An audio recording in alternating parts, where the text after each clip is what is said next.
Before we get started, I'm extremely excited to announce the very first in-person episode of Climate Swings with a live audience. The recording will take place on Tuesday, February 11th at 1:30 p.m. at 90, a climate tech co-working space in downtown San Francisco. If you are in the area, you are welcome to attend free of charge. I'll put the link to register in the show notes.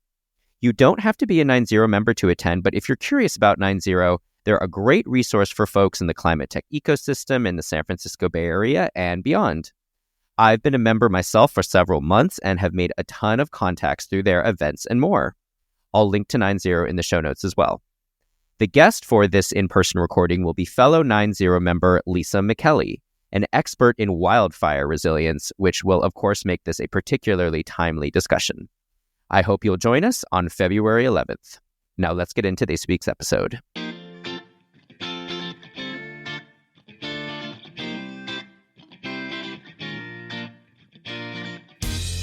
Hello, everyone, and welcome to Climate Swings, the show for people reaching for the next vine of climate and sustainability in their professional lives.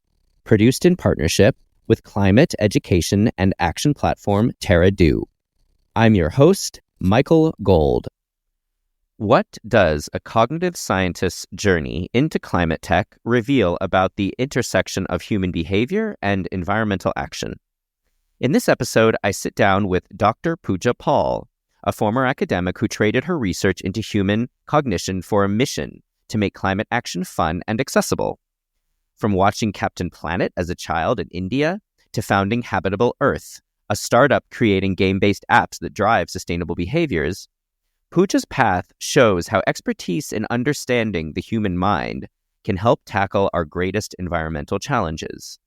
We explore her transition from academia to entrepreneurship, dive into the science of behavior change, and discuss why solving the climate crisis might require fewer perfect environmentalists and many more imperfect ones. Here's Pooja. Pooja Paul, welcome to Climate Swings. It's so great to have you here. Hi, Michael. It's great to be here. Thanks for having me. So my opening question for all my guests is basically just to do a quick self-introduction of your professional background and what you're currently doing in a professional capacity. Sure. So I'm a cognitive scientist by training. I spent about a decade in academia studying the human mind, and today I am a climate tech founder, leveraging the background that I have in cognitive science to help accelerate behavior change towards pro-environmental behaviors. And my company is called Habitable Earth. I'm happy to share more about it shortly. Absolutely. That's a very high-level background and description of what you do. Why don't we go back a little bit further? I know that you're from India originally, and your interest in social issues, I guess, broadly defined, came from an early age. Can you start in your childhood and just describe kind of how your interests in what you're doing now started to germinate? Sure. Yeah. As some of you might know, if you've seen my TEDx talk that came out recently, I think it all started with Captain Planet. I watched a lot of cartoons growing up, and my favorite show was Captain Planet. And that's how I first learned about all the terrible things that humans were doing to the planet, Like I learned about deforestation in the Amazon, what we were doing to marine life, the pollution that we were creating, and that the message from Captain Planet was that, hey, look, we have the power to change this. We can change this. And I believed it, and I couldn't wait to help be part of the solution. And so, of course, as a child, I felt pretty helpless. But I was always, a little baby environmentalist and also a baby feminist, I should add. And I ended up at a high school in India that was run by a woman who was very environmentally sort of, focused. And I was, again, for maybe the first time, encouraged to sort of lean into my activism, so to speak. And so, yeah, we did a bunch of different things while we were there. We went around the neighborhood, from the high school, and went door to door, kind of explaining how composting works and rainwater harvesting and stuff like that. So it's great to actually, feel like you were doing something about, what, for the environment. But that was kind of it. I had this, so that point as a teenager, no longer, watching cartoons really, so to speak. But I didn't really know what I wanted to study in college, and I did end up in California at a liberal arts school, and I did consider environmental studies, but it was the closest thing I could find that was, environment related at all. But I found, at least to my mind at the time, it felt a little dry. And then it turns out it's because I was, deeply curious about humans, and I didn't know what cognitive science was just yet. I did discover it soon enough. But I, tried anthropology actually as one of my first potential majors, and wasn't finding it exciting enough either. It wasn't hands-on enough for me. And then I kind of randomly chanced upon or discovered cognitive science through linguistics, which was offered in the same department where I went to school. And I took that intro cognitive science course, and it just completely kind of changed my world. It opened up a lot of questions for me that I was really curious to get to the bottom of. And I decided to go to grad school for cognitive science pretty early on. And again, and in that process, my, I guess, childhood dream of growing up and helping save the planet was sort of put on hold. It was kind of there at the back of my mind, but I figured I didn't explicitly decide that that's not something I was going to do, but I figured I'd find a way to link these two up somehow. I had no idea what that would look like at the time. Fast forward, quite a while, I end up in grad school right after college. And then, and during grad school, really, I wasn't, thinking about working on anything environment related, but I was very, very much focused on my cognitive science ambitions. And it was actually in my postdoc, at my second postdoc, actually, which was at Stanford, that I started to think about that connection again, because I got involved with this group called the Stanford Environment and Behavior Group. And that's when I kind of came full circle back to, how does human behavior link up with the climate crisis? And what can I do with my background? What are the problems to be solved? This was back in 2018. A lot has happened since then. But yeah. That's a much more detailed overview. Thank you so much for that. So I wanted to go back and pinpoint a little bit on what you were describing during your high school experience. You talked about a teacher that you had at a high school in India, and how that kind of started cultivating in you an interest in more sort of community-based environmental work, I guess you could call it. How was the ecosystem around that at the time? Like, were your parents supportive? Was the rest of your peer group supportive? Were you kind of a bit of a unicorn in that sense? So it was actually not the teacher, but the woman who founded the school. So, activism was very much in the ethos of the school. I wouldn't say every student that attended had activist tendencies. I certainly did. I was one of those, again, sometimes what makes you weird as a kid, ends up being a strength as an adult. But I was the weird kid who cared about all the stuff that a lot of people around me didn't seem to care much about. A lot of kids around me didn't seem to care that much about yet. But it was a sort of deep drive for me. So I wasn't entirely alone, I would say, but I was certainly maybe more engaged than average. But one of the things, India's, in the Indian school system, it's great on the one hand, where, it's pretty rigorous when it comes to math and science and so on. But there isn't as much of a focus on critical thinking and, kind of speaking out and taking a stance, for example. But these are things that were encouraged in the high school that I went to. And so that was really good for me, because I got to grow into myself a little bit. And when I got to the US for college, I think that it prepared me better for being here. Yeah, I mean, being in California, obviously, there's a lot of people who like to speak out on a variety of issues. And so you talked about in college starting to study environmental science and feeling like it wasn't really resonating with you kind of at a gut level. But how did you see your, I guess, community environmental work taking shape? Did you do things in college that sort of carried through what you were doing in high school? Mm-hmm. Anything that you can describe about that experience? Right. I actually didn't take any courses in environmental science in college. I considered it. I Okay. didn't go past looking at the coursework on the Mm, course catalog. Because I didn't quite know, again, when at the very beginning I didn't quite know why or hadn't figured out why, but I think I know now. Have always been drawn to h- human and biological systems, really, and so in high school I liked biology best, and in college I discovered cognitive science early after a detour via anthropology, and those were the questions that really just sparked my curiosity.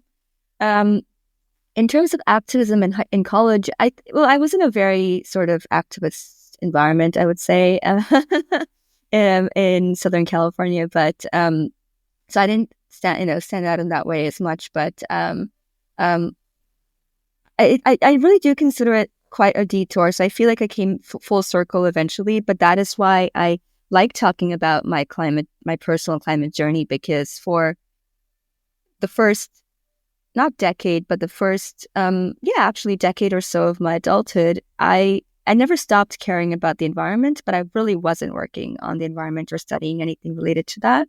And yet, I did come to and maybe the more relevant piece is actually in grad school, right, where I had this constant I experienced this conflict between being a researcher, loving the intellectual questions, and really, I did. I loved going deep into things, but I also tended to want to go broad. So I'd go successively deep into adjacent fields and try to make connections across them.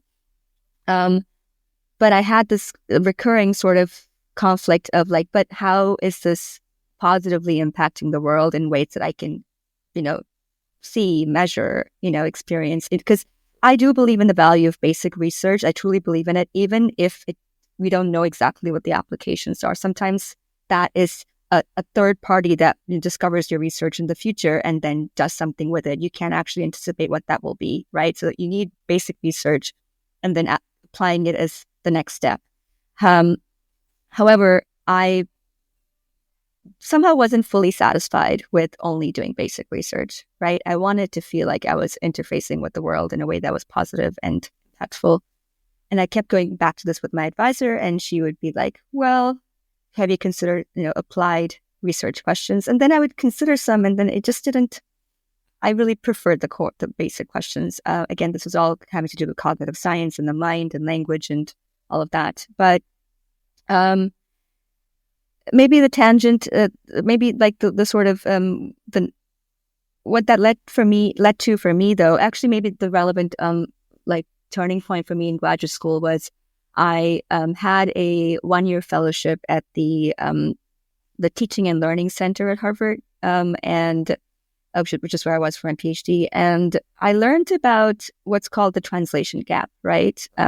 So all of these insights that get accumulated within academia, they don't they don't really leave academia. They might not even leave its disciplinary boundaries unless someone makes those connections, right? So then within academia, I was very interested in fostering interdisciplinary dialogue and collaboration. I did a lot of work at Harvard kind of helping to make that happen um, in the cognitive science fields. At Harvard, it's called the Mind Brain Behavior Initiative. But that, but you know, I learned around 2015 or so, long before I knew what I was going to end up doing in my post-academic career, that I really had a role to play in helping build bridges within and between academia and the outside world. And that's what I've ended up doing. That's what I find really meaningful, because, there is value in the research, but the value is really amplified when we find a way to use it to make the world better, in my opinion. Can you just provide like a pretty high level on what you did your PhD on, like what specifically? Sure. Yeah. And so my PhD then, which turned into, which kind of grew into my postdoctoral work. It started out with language. I was interested always from the get-go on what language told you about the nature of the human mind, the structure of it, right? What is shared um, across cultures and languages? Because what fundamentally makes you human. Um, and but as my I guess as I sort of intellectually kind of developed in this world, I became increasingly interested in not just language, but what is the role of non-linguistic cognitive domains in what we think of as everyday human reasoning, right? You can look at it just from a language perspective, and you can look at it just from a psychology perspective. So, for example, we have our social brains, our social capacities, and we take it for granted because we do it so intuitively, but it's actually quite quite an incredible capacity that we have. So we talk about language as being one of the things that distinguishes us from other species in the animal kingdom. Arguably whales, and there's other kinds of communication that would happen, but it's not compositional the way that language is. But the other thing that actually makes us stand apart is our social reasoning capacities. It is what has allowed us to collaborate, cooperate, build civilizations, and also pass on culture, right? Again, there's some evidence that there are primates that are genetically close to us that might pass on a little bit of culture, which is really cool, and it makes sense. But yeah, so I was interested in in understanding the contribution of our social cognition in reasoning, and that is actually one piece of my expertise from grad school that has actually been relevant in the work that I do now in the climate space, because really, to get behavior change at scale, we have to understand that we should understand the dynamics of how behavior spread and our social brains, right? So we're not just independent atoms in the world, making decisions just by ourselves. We are deeply affected by what we see around us and by the other individuals in our networks, in our many networks. And with technology and the internet and social media, our networks are just huge, right? We are exposed to so much more, but also we in both directions, right? We encounter so much more, but also many more people than in a village 200 years ago see what you do. And you can think of this as something potentially, it's neutral. It can be dangerous. It can be empowering, right? You could use the fact that we have this power now to reach so many people to help change society. We kind of have that capacity, right? And so I think about that a lot. I think about how can we take these insights about behaviors, the spread of behavior, and the kind of social levers that we can use to facilitate that spread. How can we take those insights from academia and productize it, right? To accelerate the shift towards pro-environmental behaviors that we desperately need to keep our planet habitable. Yeah. So you brought us into the climate part of the discussion, I suppose, which I was trying to sort of make a bridge over to. We've been talking for 15 minutes without really getting into climate, which is great, because I like these kind of meandering passageways into the climate discussion. That's really sort of where the interesting parts of it are. But when you're talking about what you did in your PhD in terms of looking really deeply at a problem, and you were describing earlier how academia is designed to be very siloed and very canalized, and you're meant to drill down very deep but not really go very wide. Were you thinking at the time that you were doing your PhD that there was going to be a climate element to it afterward, that you were going to apply it to climate somehow? Where was climate in your schema during that time? So like I said, it really wasn't on something that was, I never stopped caring about the environment, and I tried to, and I experienced it as a citizen, as a consumer, the sort of challenge of living a life that was aligned with my values when it came to climate. But I wasn't thinking of climate as something I was working on. Again, this was something I sort of pushed to the side to focus on cognitive science. And I was in academia with the sort of intention at one point of going into like a research position afterwards, and faculty research position. So that was where my focus was. In fact, one of the things I wish I could change, because I didn't make this connection until 2018 or so when I was at Stanford, right? So, and that was just the very beginning.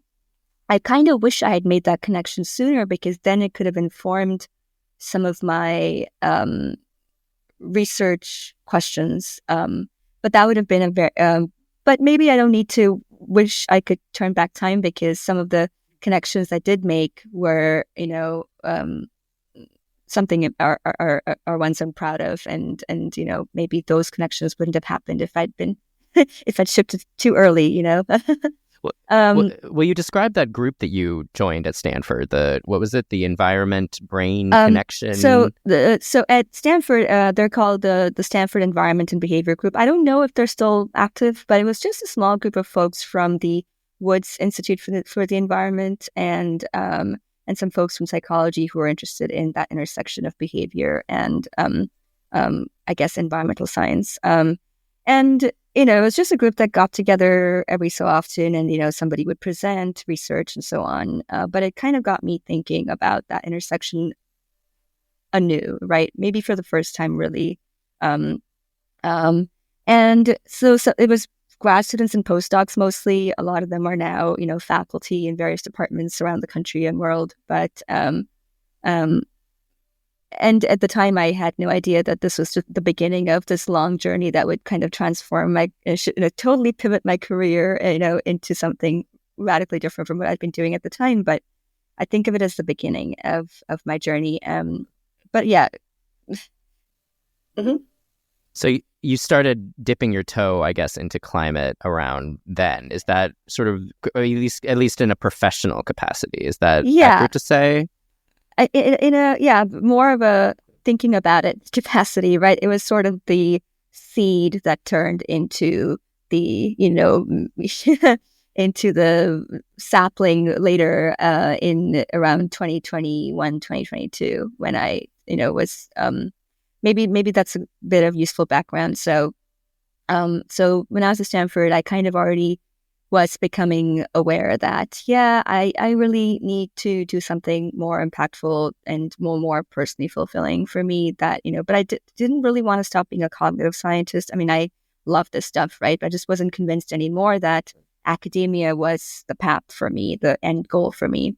But I didn't really know what else it was. And it was a really difficult time, I would say. So circa 2021. So this is during the pandemic, and like a lot of people, the pandemic was a moment of reckoning for us, right? We were like questioning everything. What is it that I'm doing and why? What is it that I truly want to do? Kind of looking at ourselves and asking ourselves questions that are challenging, but really ultimately could, in my case, profoundly shifted my life trajectory, right? So there was a moment where I had no idea what I would do, but then a couple of things I was considering was, well, climate for obvious reasons, lifelong interest in that, and being increasingly concerned about the inaction that I was witnessing with governments and so on. And then the other was really ed tech for me. So part of my, I'm actually trained in a couple different fields, but one of them is early, like cognitive and social development, and that's very relevant to education and ed tech. And so I considered that. But then in the end, I realized that climate was far more urgent. I mean, there are lots of important problems to be solved. I can only focus on one at a time. And I decided that climate was the thing that I wanted to focus on. And so in 2021 was when I was diving deep. I was doing the sort of work to figure out, I came across this idea of, this is almost cliche now, but the whole ikigai concept, right? What do you love to do? What are you good at? What does the world need, etc. And so I kind of went back to like first principles, like kind of like stripping everything I'd done away and all my ideas I had about the future, like just putting that in the trash really, and then being like, let me start from scratch. What really matters to me? What impact can I have in the world with the expertise that I have, and what really speaks to me? So, so that's how I started to think about it. But it was just to wrap up this train of thought. Like what I'm working on now is vastly different from the first idea that I had, right? I've done a lot of, I had lots of conversations, lots and lots of research to slowly sort of, I wouldn't say pivot, but iterate into the thing I'm working on now. But early on, I thought it was, we need an education tool to make climate science accessible. And then I was thinking, we got to have a carbon calculator, like carbon footprint calculator. And neither of those are good enough, I think, today. So we're doing something that I believe is going to be far more effective.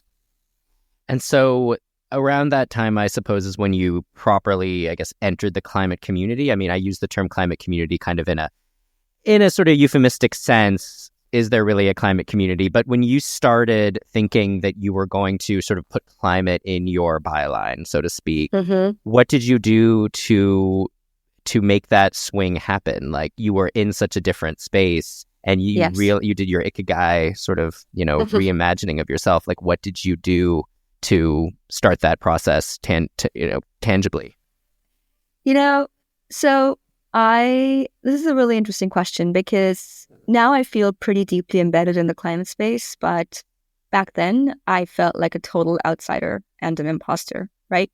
Because when my heart was pulling me back towards climate, I had this big concern that my background was insufficient, right? I didn't end up studying climate science.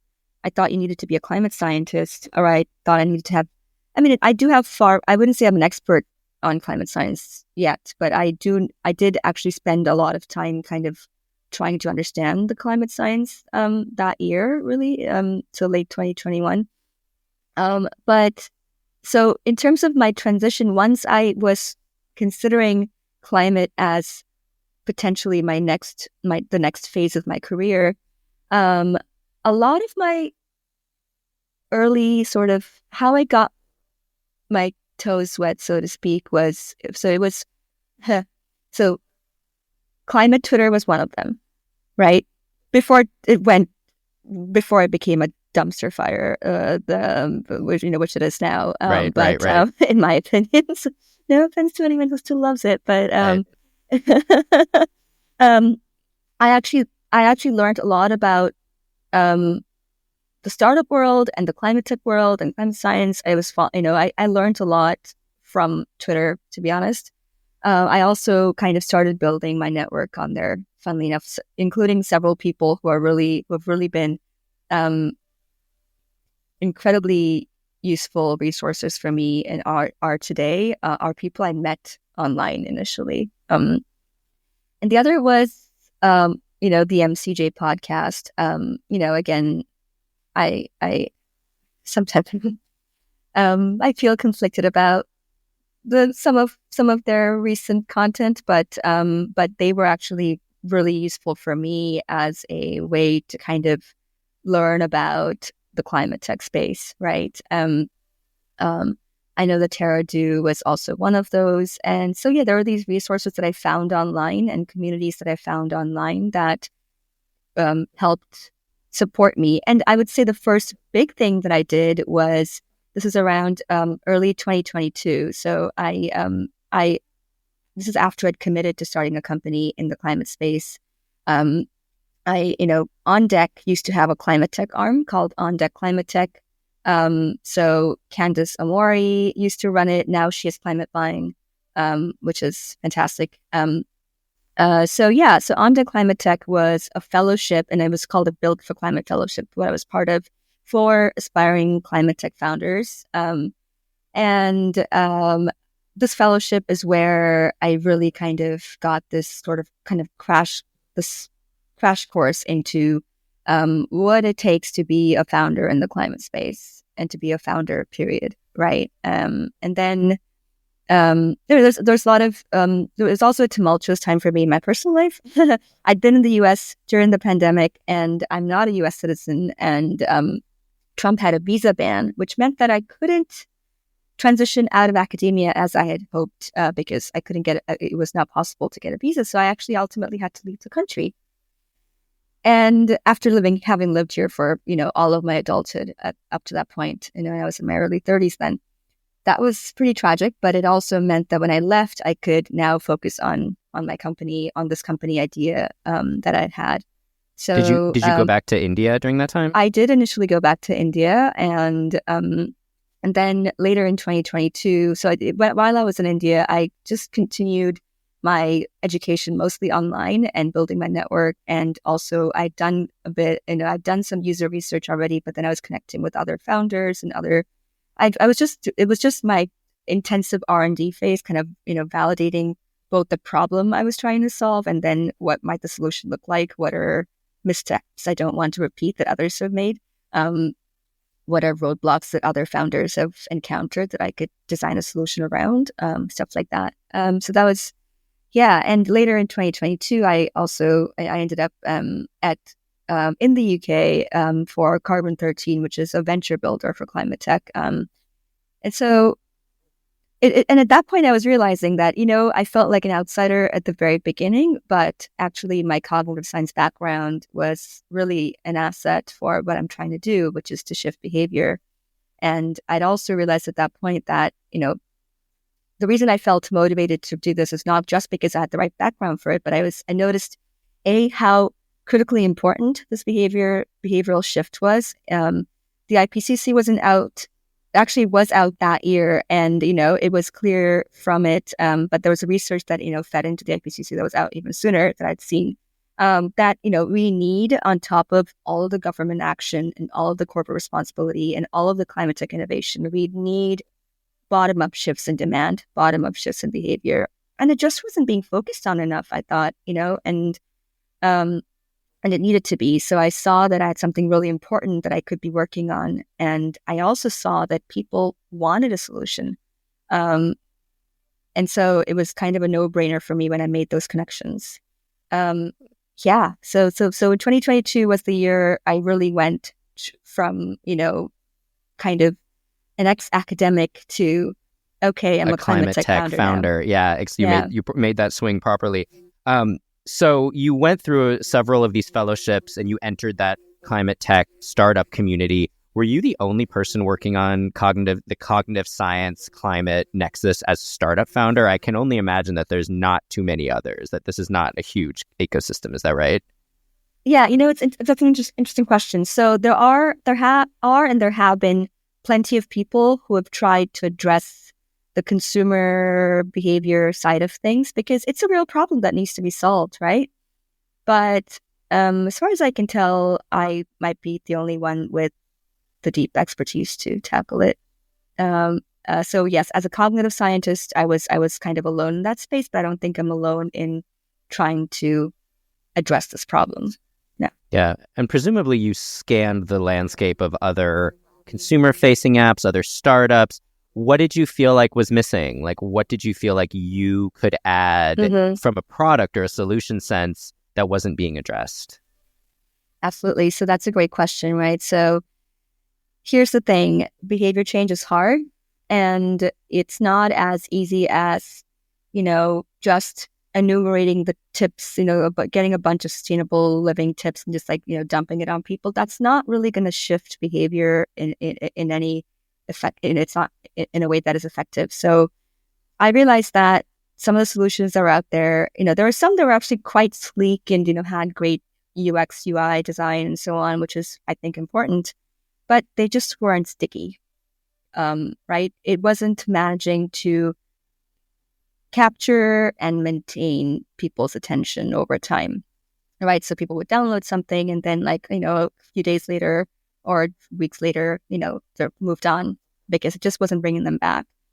And that I realized that it's important to find a way for this app-based approach to be effective, you needed to create something that was engaging for people, right? Maybe even delightful. And that is actually where I first started with the realization that you need cognitive science to get behavior change effectively. But then I realized, that's not enough. It needs to be fun. And, the group in the world that really understands how to make things fun are people who design games, right? And I do believe that game designers from a totally different angle have they've figured out some core things about human psychology, motivation, attention, stuff like that, engagement. And I think those are really critical in this endeavor, right? So I started to think about how do we combine the science with the fun, science and play. So that is our moat. That's what we do differently. And there are others out there who would do just the play without the actual real world action or without the cognitive science. And then there's folks who are trying to focus on shifting behavior, but there isn't the play. But also, maybe their approach isn't as deeply informed by the science of behavior.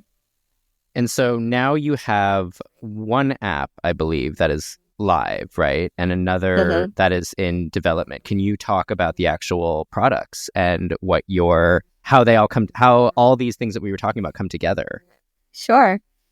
Okay. So my company is called Habitable Earth, and our flagship product is called the Habitable app, right? It's the mobile game, and this is the one that's still in development that you referred to. I can share that. So the game itself, the goal of the game is twofold. One is to help consumers shift their real world behaviors, right? So it's not enough to engage with climate issues within a game and then you quit the game and you're done, without any real change that you can measure in the world. So I wanted to find a way to sort of measure real world behaviors and track it through this app, but also have that be intrinsically tied to the game experience. The second goal is to divert capital towards conservation and habitat restoration efforts. So in my TEDx talk, I start with this, right? So we have, we have a few years left to, cut greenhouse gas emissions in half. We're maybe not going to reach the 1.5 goal, although, we might make some progress later. But we're behind there, and human behavior, bottom-up shifts in demand are a critical piece of getting there. So that's one goal. The second piece is that we're in the midst of a mass extinction event. Most people don't know this, right? There are 1 to actually 2 million species of plants and animals at risk of extinction, and we really have only a few years left to invest the resources and the financial and human capital to actually bring these species back from the brink of extinction.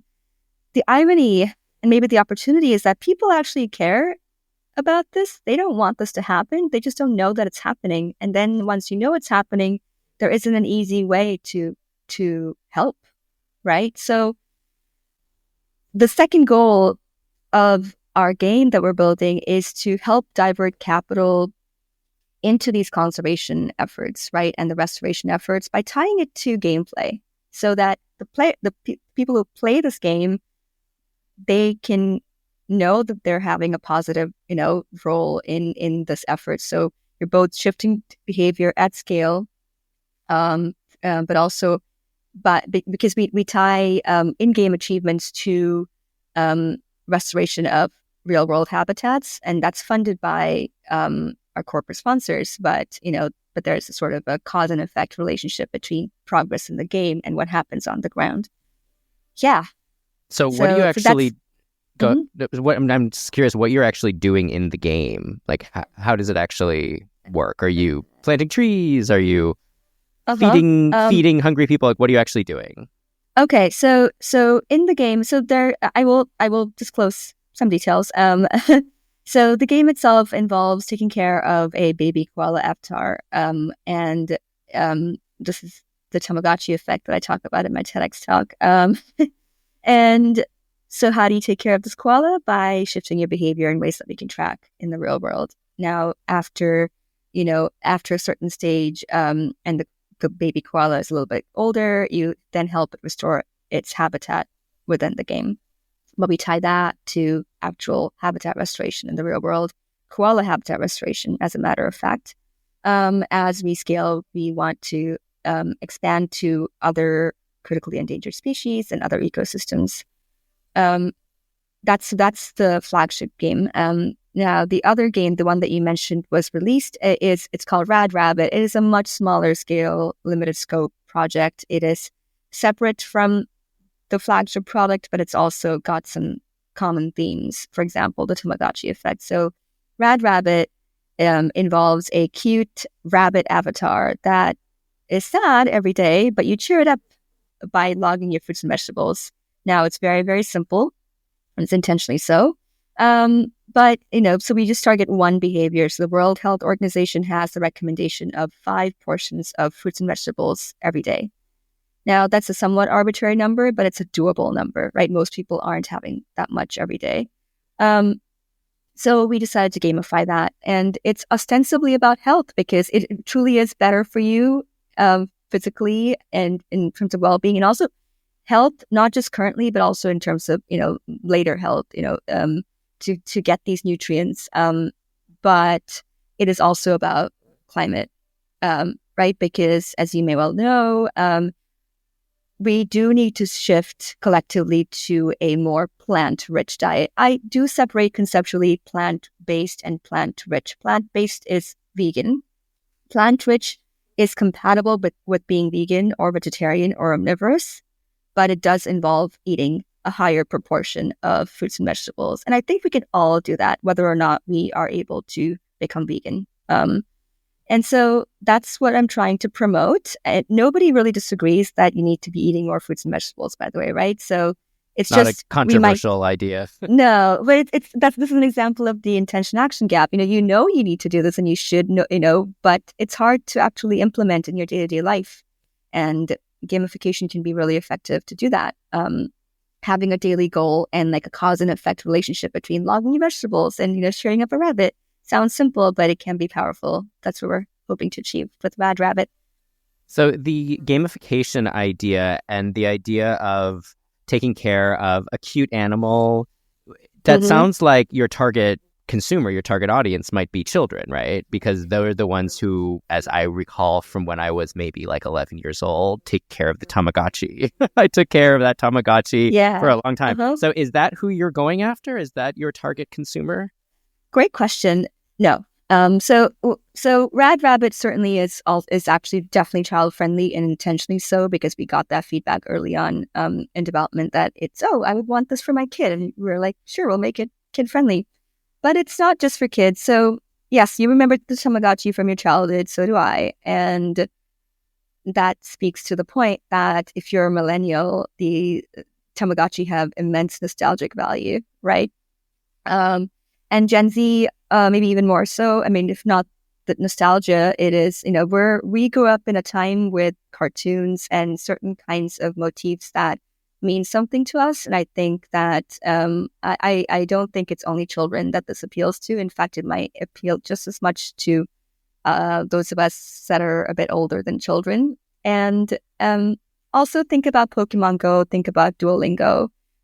Without the data to back it up, we would have guessed that it's for kids because, it involves cute characters. But cute characters are appealing to way more than just children, right? In fact, I remember initially noticing during the pandemic when Pokemon Go kind of took off, I met several of my neighbors in their 40s for the first time because they were walking around with their phones. I was like, what are you doing? And they're like, that's how I learned about Pokemon Go from 40-somethings in my neighborhood. And then it turned out that, that they were a pretty significant sector of the audience that was using Pokemon Go. But anyway, so yes, our products have a sort of cute theme to it, but it's not just for children. And the idea of climate, does that enter into the actual product sort of interface or the product marketing? Because this is always a question when you are talking to consumers and you're trying to get them to change their behavior. Sometimes people really resonate with that. We need to save the climate, for example. Sometimes it's I'm just trying to put food on my table, or I'm just trying to, finish my homework assignment. I don't care about this big picture stuff. I mean, what do you think about that question? Yeah, we're not shying away from making the connection to climate, but the goal is to make something that feels huge and overwhelming and make it playful and simple, right? So what if, people care about the climate concerns, as I've said often enough recently, like are the new majority. 6 out of 10 Americans are concerned or alarmed about climate change. But also, if you look at Gen Z millennials, it's more like 80 to 85%, right? Yeah, it's That's huge. basically everyone. Yeah. And these are not folks who are the people, and the sort of, again, the sad thing, but also the opportunity, really, depending on how you look at it, glass half full or half empty, is that people care, but the people who care aren't always doing much about it yet. But that means that if we could then help these people that care do something, if we could make it easy and fun to do something, then that could actually change everything, right? And so that's what we're trying to do. So I like I often refer to Habitable Earth as the Duolingo of climate action. And the analogy there is not so much that we're building a education platform. No. The reason I use that analogy is because Duolingo took something like learning a language, which used to be extremely time and motivation intensive, right? And turned it on its head. Suddenly you could, basically all the hard work was outsourced, right? There's a lot of science under the hood of like how people learn languages, and, there's a lot of data that they were using. But on the surface, from the user's perspective, it's playful and simple, right? That's what I realized we needed for climate action. We need to make it easier for people. Most people, like you said, we have our day-to-day concerns. There's putting food on the table, paying the bills, kids, work, everything else. And so even if you care about climate, it ends up being kind of lower on your list of day-to-day priorities, right? And then you might still feel guilty, but it's just not rising to the top, right? So, and that's a shame. I wanted to make it easier for people to take action without necessarily taking up too much bandwidth, right? Making it really much more fun than it currently feels. And also just totally stepping away from the blame and shame game. And, if we don't want perfect environmentalists, or a few perfect environmentalists, we want many, many millions of imperfect ones, right? That is actually what will give us the numbers that we need. So that's the hope. And that's a core ethos for us. That's a great way to put it. And I think that sort of is a great place to kind of sum up the journey that you've been on and what you're doing now. I have a couple of kind of quick hit questions that I like to cover off on the pod. First is around the idea of mentorship. Because you were talking about entering climate, making that swing, feeling like an outsider, but you went through these fellowships, obviously. How have you encountered mentorship, and what would you say the kind of lessons of that are for people who are also trying to make the swing into climate that you could share? Mentorship. So I would say that if you are working in the climate space already, most of us really understand the urgency of the problem. Most of us understand how important it is for more people to enter the climate space, right? So for me personally, and I think I'm not at all alone here, when I encounter somebody who really who wants to move into climate, I get really excited. I'm like, how can I help you? And I really try to be supportive because I know what it felt like to be on the other side. And I also try to disabuse folks of some of the kinds of concerns that I had. Oh, I don't have the right background, or, blah, blah, blah. But we need all kinds of talent in the climate space, right? And I think I certainly underestimated the value of my background, and I think many of us do. I think that reaching out to folks in the climate space is actually a great way. Talking to people who do things that you're curious about and figuring out what their journey was. And, we want to help. We want to help get more of you, because perhaps maybe one of the more impactful, there's, day-to-day lifestyle choices that I talk about and I'm trying to work on. And there's who you vote for at the ballot, but also with your dollars, like what companies you support. And there's also, what do you do for work, right? There are ways to incorporate climate into your current roles, probably, but also there's just a burgeoning of roles that are in the climate space, as you will know from Terra Do and there's climate-based and others. There's just so many roles cropping up, and sometimes I think people need help navigating those options. That's also where making connections with people who are in the climate space who can be mentors, it can be really effective. And I'm also happy to support how I can. Again, the caveat that I have limitations on my time, but I really like to try to be supportive when I can. And especially maybe for all those cognitive scientists or budding psychologists out there, Absolutely. right, who are concerned about climate but don't know how to dip their toe in. So another kind of quick hit question is, looking back, what are a couple of things maybe that you would tell your younger self, or that you might actually do differently to set yourself up better for success now? Or are you kind of regrets free? That's also okay. Right. I think a couple of things that come to mind I already mentioned even. So one is, one was knowing earlier on in my journey of after I was curious about transitioning into climate that, oh, hey, look, my background is not a liability, it's an asset, right? I wish I'd been convinced of that sooner, but I was soon enough, right? The other was, I am still a big nerd, and there are still, I chose to leave academia to have an impact in the world, but I still have this, if I could live two different lives simultaneously, I might still be interested in doing the research. Like and being then in academia as a cognitive scientist still. Yeah, but I think what I really truly want is to sort of bridge the two, maybe. So maybe I would adjunct professordom, but still run your startup or something. Yeah, I'm not sure I necessarily want to teach anymore, but I do want to do the research, right? So, I mean, teaching was fine; it was great, but I there are questions that come up for me that I want data on, and that I want rigorous data on, and there are lots of theories that are yet to be tested in terms of getting empirical data to validate them, and I'm not doing this so much right now because I'm focusing on getting my company off the ground and getting this, vision of Habitable, the game, into the world. But down the line, maybe, so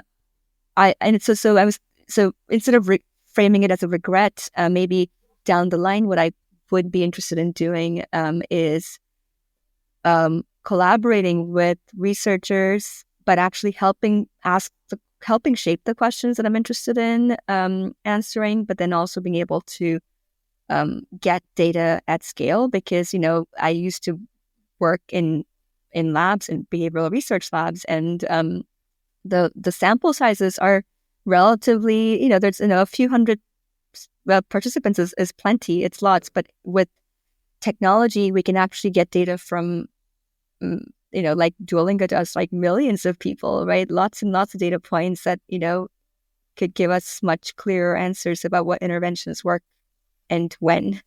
So, yeah. Right. And then I guess last question, if you could cast your mind sort of to the end of your career, and I know that's a long, long, long way away. You're certainly closer to the beginning than you are to the end. But just thinking about what you would want people to say your contribution was, like what would you want your epitaph to be, if you could describe it simply? Well, I think that one thing I've really have wanted to help people understand is our role as individuals in the collective, right? That our actions matter, and there's no collective without the individuals that make up the collective, right? So I'm not sure what the succinct epitaph would be, but I do hope to be remembered for helping people realize that they're part of this greater whole, and that we can actually help change everyone around us simply by acting differently, speaking out the bad things. That sounds like a pretty succinct way to put it to me. So I think that's a wonderful place to end. Pooja Paul, thank you so much. This was a really fascinating discussion. Thank you so much for having me. It was a pleasure chatting with you. Climate Swings is produced, hosted, and edited by me, Michael Gold, with promotional support from climate education and action platform Terra Do. Opinions expressed on the show are exclusively those of the guests and do not reflect the views of Terra Do, its founders, or employees. Show notes, transcripts, and other material can be found on the podcast section of my website, wordclouds.consulting/climate swings. If you liked this episode, please rate and review it on your favorite podcast app, and please spread the word. Thank you for listening, and have a lovely day.